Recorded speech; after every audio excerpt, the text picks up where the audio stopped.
Hello बेटा and welcome to once again. Last video में हम लोग क्या पढ़ रहे थे बेटा, इलेक्ट्रोकेमिकल सेल क्या होते हैं और उन इलेक्ट्रोकेमिकल सेल को हम लोग कैसे रिप्रेजेंट करेंगे, ये बात हमने आपको सिखाई थी। अब जब हम लोग किसी इलेक्ट्रोकेमिकल सेल को पढ़ते हैं बेटा, तो उसमें पढ़ते हैं कि एक एटम इलेक्ट्रॉन लॉस कर देता है और दूसरा एटम क्या करता है, इलेक्ट्रॉन गेन करता है। एक इलेक्ट्रोड हमने जिंक को कहा कि जिंक ने इलेक्ट्रॉन लॉस किए, कॉपर ने इलेक्ट्रॉन गेन किए। मीन्स क्या है कि अगर आप कोई भी एक मेटल रोड लेते हैं और उस मेटल रोड को किसी एक सॉल्यूशन के अंदर पुट कर देते हैं, क्या होगा बच्चों, देखिए सपोज कर लीजिए ये आपके पास एक सॉल्यूशन है बेटा और इसके अंदर आपने क्या किया, कोई भी एक मेटल रोड लगा दिया और इसके अंदर जो भी आयन प्रेजेंट है, मेटल जो भी सॉल्यूशन है उसमें MnE आयन आपके पास प्रेजेंट है या Mn आयन आपके पास है, जिसकी ये मेटल मिलकर बनी हुई है एम रोड की। मींस क्या है, जैसे कॉपर सल्फेट सॉल्यूशन है उसके अंदर कॉपर रोड लगा दें तो कॉपर सल्फेट मींस क्या होगा, कॉपर 2 पॉजिटिव। तो ऐसे ही जर्नल मेटल है तो Mn पॉजिटिव अगर आपके पास है, तो अब आपके पास क्या हो सकता है कि ये सॉल्यूशन, ये मेटल आयन इस मेटल रोड से टकराएं और same as it is Mn form में रह जाए। मींस ना इलेक्ट्रॉन लॉस करें ना इलेक्ट्रॉन गेन करें।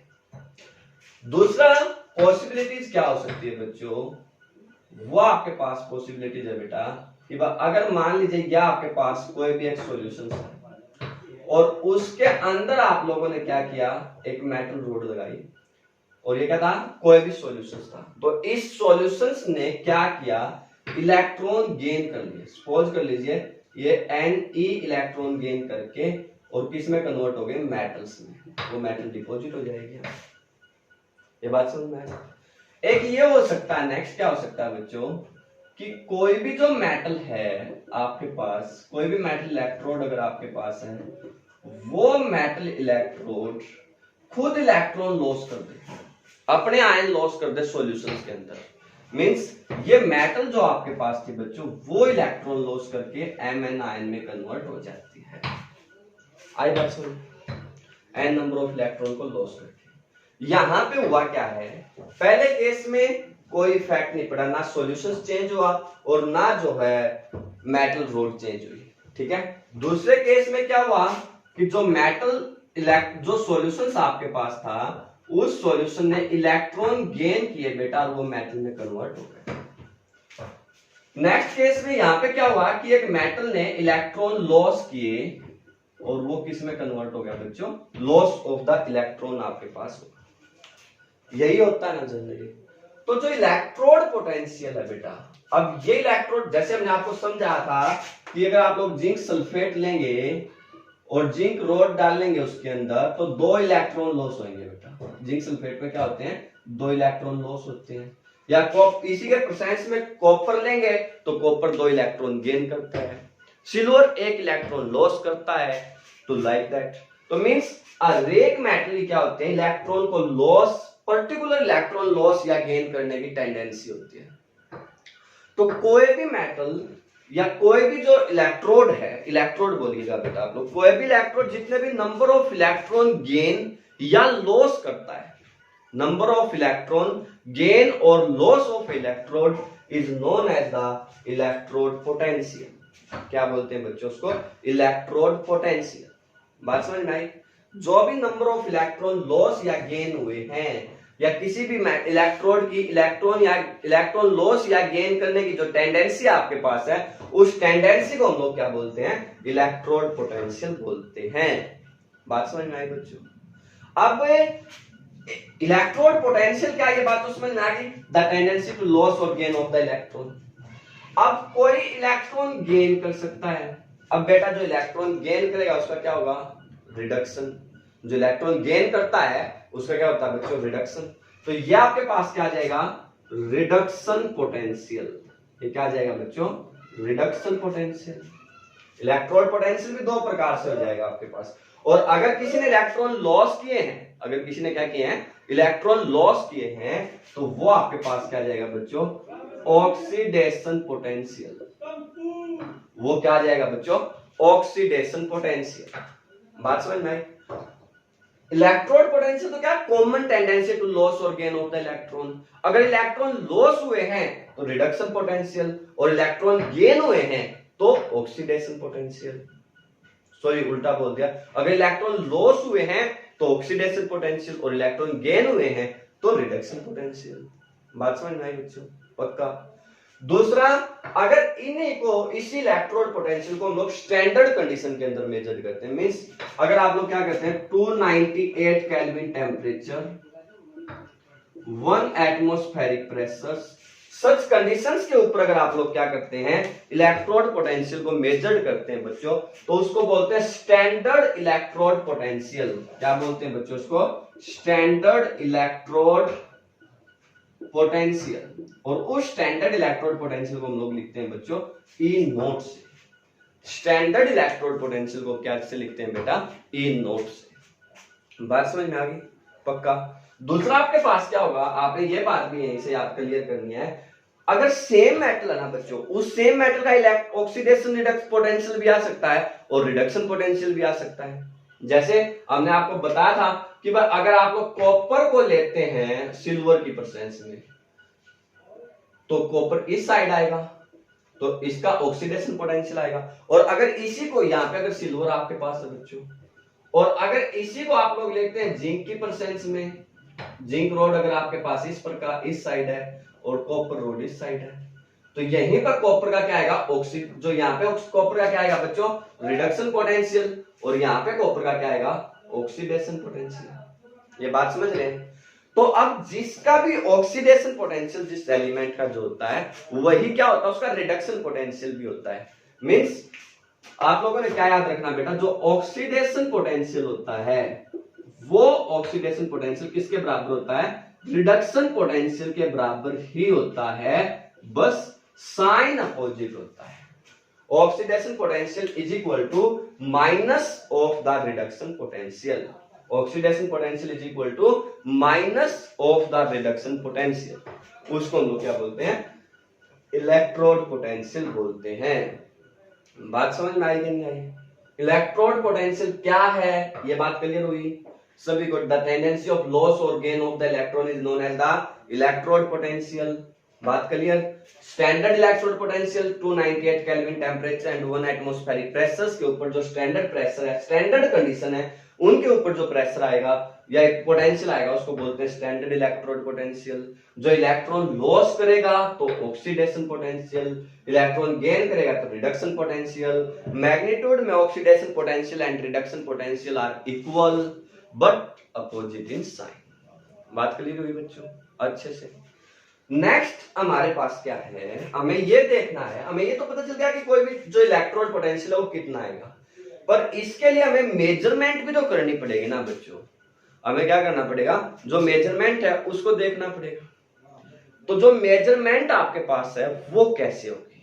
मेजरमेंट ऑफ जो है इलेक्ट्रोड पोटेंशियल, बड़े ध्यानपूर्वक देखिएगा बच्चों। मेजरमेंट ऑफ इलेक्ट्रोड पोटेंशियल,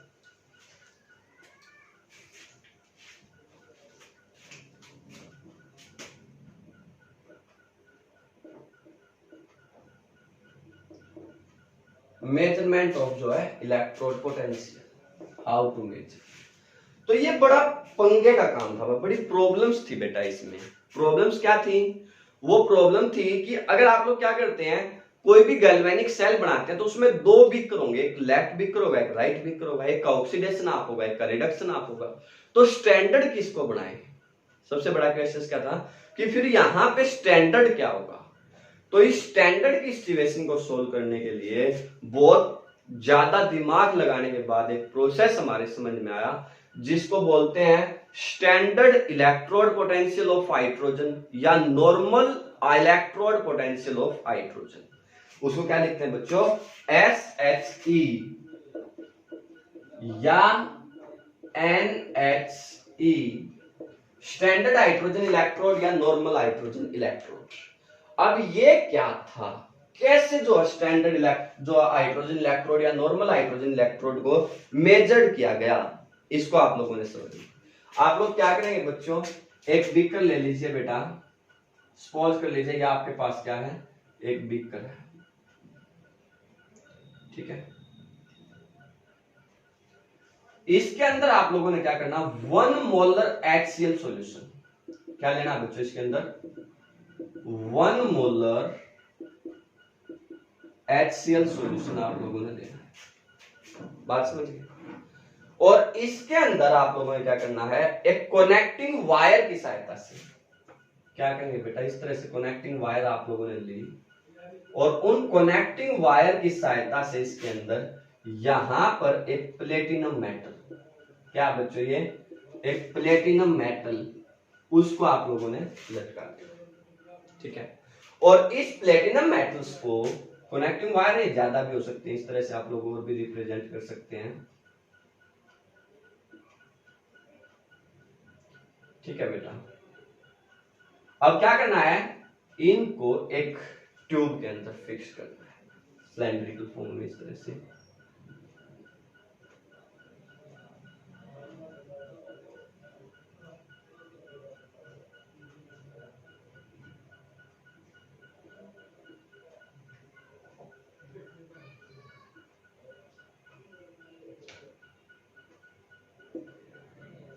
ये इस तरह से आपने इसको क्या किया, एक ट्यूब के अंदर बंद कर दिया, ठीक है। और क्या करना है, यहां से लगभग 1 एटमॉस्फेरिक प्रेशर, लगभग किस पे बेटा 1 एटमॉस्फेरिक प्रेशर के ऊपर हाइड्रोजन गैस को पास करना है। क्या करना है बच्चों, हाइड्रोजन गैस को पास करना है। ये बात समझ में आई नहीं, क्या बोलेंगे आप लोग, कनेक्टिंग वायर। कनेक्टिंग वायर की सहायता से आप लोगों ने इसमें प्लेटिनम मेटल को लगाया था एक ट्यूब के अंदर, और उसके अंदर क्या किया, हाइड्रोजन गैस को पास किया 1 एटमॉस्फेरिक प्रेशर के ऊपर। अब क्या होगा, जो ये हाइड्रोजन गैस है ना बच्चों, ये हाइड्रोजन गैस जैसे इस प्लेटिनम मेटल की प्रेजेंस में हाइड्रोक्लोरिक एसिड के साथ रिएक्ट करेगी, तो ये क्या होगी, H आयन के अंदर डिकम्पोज हो जाएगी, means it loss the electron. क्या करेगी बच्चों, ये इलेक्ट्रॉन को लॉस कर देगी, और लॉस करके किस में कन्वर्ट हो जाएगी, आप लोग कहेंगे हाइड्रोजन गैस जो हमारे पास थी H2, वो कन्वर्ट होगी to H ion, loss of 2 electron. ये बात समझ किस क्यों हुई, in the presence of the platinum metal. Platinum metal की वजह से इसकी रिएक्शन हुई है बच्चों, ये बात ध्यान रखिएगा, बात क्लियर होगी। फिर क्या हुआ, जो भी अब हाइड्रोक्लोरिक एसिड था ना बेटा, हाइड्रोक्लोरिक एसिड का मतलब क्या है, उसमें बहुत सारे H आयन प्रेजेंट थे। अब वो जो H आयन हाइड्रोक्लोरिक एसिड के अंदर प्रेजेंट थे, उनको क्या हुआ, हाइड्रोजन गैस के इलेक्ट्रॉन मिल गए। अब हाइड्रोजन गैस के अगर H आयन को वापस इलेक्ट्रॉन मिल गए, तो वो किस में कन्वर्ट हो गए बेटा, हाइड्रोजन गैस में। तो यहां से वापस हमारे पास क्या हो गए, हाइड्रोजन गैस के फेब्रिवेंसिस आ जाएंगे, या आप लोग ये कह सकते हैं कि यहां से हमारे पास वापस हाइड्रोजन गैस वो वापस आ जाएगी। अब इस कॉन्सेप्ट को समझिए बेटा, क्या हुआ, हमने कहा था कि यहां से हमने हाइड्रोजन गैस को दिया, प्रोवाइड किया बेटा 1 एटमॉस्फेरिक प्रेशर के ऊपर, लगभग 298 केल्विन या 0 डिग्री सेल्सियस पे भी बोल सकते हैं, क्योंकि ONH भी लिखा है इसमें। तो यहां से क्या होगा, 1 एटमॉस्फेरिक प्रेशर के ऊपर हाइड्रोजन गैस को दिया गया, वो हाइड्रोजन गैस प्लेटिनम मेटल के साथ रिएक्ट करके किसमें कन्वर्ट होगी बेटा, H आयन में। किसमें कन्वर्ट हुई, H आयन में, means that loss of the electron, it means that hydrogen get to be oxidised, means hydrogen का ऑक्सीडेशन हो गया बेटा। ये बात समझ में आई। फिर क्या हुआ, जो H आयन प्रेजेंट है हाइड्रोक्लोरिक एसिड के अंदर या HCl के अंदर, उनके पास ये इलेक्ट्रॉन गए और उन्होंने H आयन को इलेक्ट्रॉन को गेन करके वापस किस में कन्वर्ट हो गए, हाइड्रोजन गैस में। मींस यहां पे क्या किया उन्होंने, इलेक्ट्रॉन को गेन किया, इट मींस दैट यहां पे क्या हुआ बच्चों, रिडक्शन। यहां पे क्या हुआ बेटा, रिडक्शन हुआ क्या नहीं हुआ। तो अब इसमें विशेष क्या हुआ, सर ये तो आप लोग नॉर्मली पढ़ा रहे थे हमें, इसमें विशेष क्या हुआ, इसमें विशेष ये हुआ बेटा कि इसमें हाइड्रोजन का ही ऑक्सीडेशन हो गया और हाइड्रोजन का ही रिडक्शन हो गया। अगर सेम एलिमेंट का जो ऑक्सीडेशन एंड सेम एलिमेंट का रिडक्शन हो गया ना, तो इसलिए इसका जो इलेक्ट्रोड पोटेंशियल था वो हमारे पास क्या आ गया बेटा, 0। वो क्या आ गया बच्चों, 0 आपके पास आ गया। आई बात समझ में? और इसकी वजह से क्या हुआ, आपको एक स्टैंडर्ड रेफरेंस मिल गया। हमें क्या मिला बेटा, एक स्टैंडर्ड रेफरेंस मिल गया। आप किसी भी एलिमेंट का जो है ऑक्सीडेशन पोटेंशियल या रिडक्शन पोटेंशियल अब आराम से कैलकुलेट कर सकते हैं। बात समझ में आई? कैसे कर सकते हैं उसको भी समझ लेंगे हम लोग। इसको अगर आप लोगों ने रिप्रेजेंट करना हो तो आप लोग क्या कहेंगे बेटा, आप लोग कहेंगे प्लेटिनम मेटल की परसेंस में, in the presence of the platinum metal, जो हाइड्रोजन गैस थी बच्चों वो डिकम्पोज होगी H आयन के अंदर एक्वस में। समझ में आई बात? या C1 जो अलग कंसंट्रेशन में लिख सकते हैं, और फिर वो H आयन वापस किस में कन्वर्ट हो गए, हाइड्रोजन गैस के अंदर। तो एक बार ऑक्सीडेशन और सेम ही एलिमेंट का क्या होगा, reduction. That's why it's known as the NHE normal hydrogen electrode या SHE स्टैंडर्ड हाइड्रोजन इलेक्ट्रोड। बात समझ में आई कि नहीं आई बेटा? ये बात अच्छे से क्लियर होगी सभी को, क्या है ये चीज, ये बात अच्छे से क्लियर है ना? पक्का बात समझ में आ गई। इसके बाद अगर हमें दूसरे किसी के भी जो है उसको जो है मेजर करना, मान लीजिए आपने क्या करना है, ऑक्सीडेशन पोटेंशियल फाइंड आउट करना है ऑफ द जिंक रोड। हमें क्या करना है, ऑक्सीडेशन पोटेंशियल फाइंड आउट करना है ऑफ द जिंक। क्या करेंगे आप लोग, कैसे अब इस कॉन्सेप्ट को अप्लाई करेंगे? स्टैंडर्ड या स्टैंडर्ड लिख लीजिए, standard oxidation potential of zinc, how to calculate. क्या करोगे बेटा, मैंने कहा था ऑक्सीडेशन हमेशा कहां होता है, एनोड के ऊपर में जो लेफ्ट बीकर होता है उसका ऑक्सीडेशन होता है। आप लोग क्या करिए, एक बीकर लीजिएगा बेटा, उसके अंदर 1 मोलर जिंक सल्फेट सॉल्यूशन डाल दीजिए, 1 मोलर जिंक सल्फेट सॉल्यूशन, और क्या करो उसके अंदर एक जिंक रोड लगा दीजिए। ये बात समझ में? आप लोग एक अनदर बीकर लेंगे बेटा, और उसके अंदर क्या करेंगे, 1 मोलर HCl सॉल्यूशन डाल दीजिए।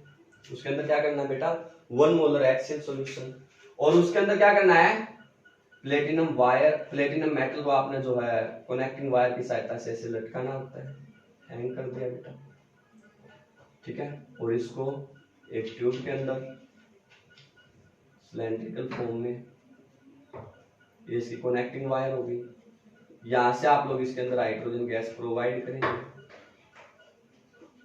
इस तरह से, ठीक है। यहां से क्या आएगा बेटा, hydrogen gas at 1 atmospheric pressure. ये बात क्लियर हुई बच्चों? अब क्या करो, इन दोनों इलेक्ट्रोड को आपस में जोड़ दीजिए with the help of the voltmeter. Cell को कंप्लीट करने के लिए एक साल्ट ब्रिज लगा दीजिए बेटा। सेल को कंप्लीट करने के लिए क्या करो बेटा, एक साल्ट ब्रिज लगा दीजिए। ये क्या है, साल्ट ब्रिज। और साल्ट ब्रिज में क्या होते हैं बच्चों, इनर्ट इलेक्ट्रोलाइट। क्या काम होता है, दो आप सेल को कनेक्ट करना और इलेक्ट्रिकल न्यूट्रलिटी को मेंटेन रखना, यही बात सिखाई थी ना। तो अब क्या होगा, अब जो भी ये वोल्ट मीटर है बच्चों, अब जो भी ये वोल्ट मीटर है जो रीडिंग शो करेगा वो आपके पास क्या जाएगा, ऑक्सीडेशन पोटेंशियल आ जाएगा, किसका, जिंक का। आई बात समझ में? आपको पता है बेटा, यहां से इलेक्ट्रॉन आपके पास इस तरह से मूव करेंगे, इलेक्ट्रॉन इस तरह से मूव करेंगे तो करंट इस दिशा में आएगा। तो जो भी वोल्ट मीटर है उसकी रीडिंग आपके पास जो आएगी वो पोटेंशियल को मेजर कर देगी। एंड इन दैट केस जो ये वैल्यू आई वो आई 0.76 वोल्ट। क्या आई बच्चों, 0.76 वोल्ट। इसका मतलब क्या हुआ, इसका मतलब हुआ बेटा कि जो स्टैंडर्ड ऑक्सीडेशन पोटेंशियल है, standard oxidation potential of zinc वो क्या है, is 0.76 volt. Standard oxidation potential of zinc is 0.76 volt. बात समझ में आई बेटा? पक्का क्लियर है? अगर मान लीजिए आपको स्टैंडर्ड रिडक्शन पोटेंशियल मेजर करना है, सपोज कर लेते हैं एक एग्जांपल, रिडक्शन पोटेंशियल का भी आप लोगों ने कैलकुलेट करना है। इसको मैं यहां लिख लेता हूं, 1 मोलर जिंक सल्फेट था बच्चों ये। आपने क्या करना, मान लीजिए आपने कैलकुलेट करना standard reduction potential, standard reduction potential of copper. अब क्या करेंगे बेटा, अब इसी प्रोसेस को आप लोग क्या करो, उल्टा कर दो। उल्टा कैसे करोगे, आप लोग क्या करिए, ये एक बीकर लिया आप लोगों ने, इसके अंदर क्या किया, 1 मोलर HCl सॉल्यूशन डाल दीजिए। क्योंकि रिडक्शन तो आपको पता है ना बेटा कि क्योंकि वो कैथोड के ऊपर हो, या कैथोड हमारा राइट बीकर होता है, ये बात मैंने आपको जो गैल्वेनिक सेल में सिखाई थी। आपने क्या किया, 1 मोलर HCl सॉल्यूशन लिया बेटा, और उस 1 मोलर HCl सॉल्यूशन के अंदर क्या किया, कनेक्टिंग वायर की सहायता से प्लेटिनम मेटल लटका दी, और क्या किया, उसको बेटा एक जो है सिलेंडर के अंदर या ट्यूब के अंदर ऐसे बंद कर दिया। यहां से आपके पास हाइड्रोजन गैस वापस आएगी, यहां से आप लोग जो है हाइड्रोजन गैस इसको प्रोवाइड कर दीजिए।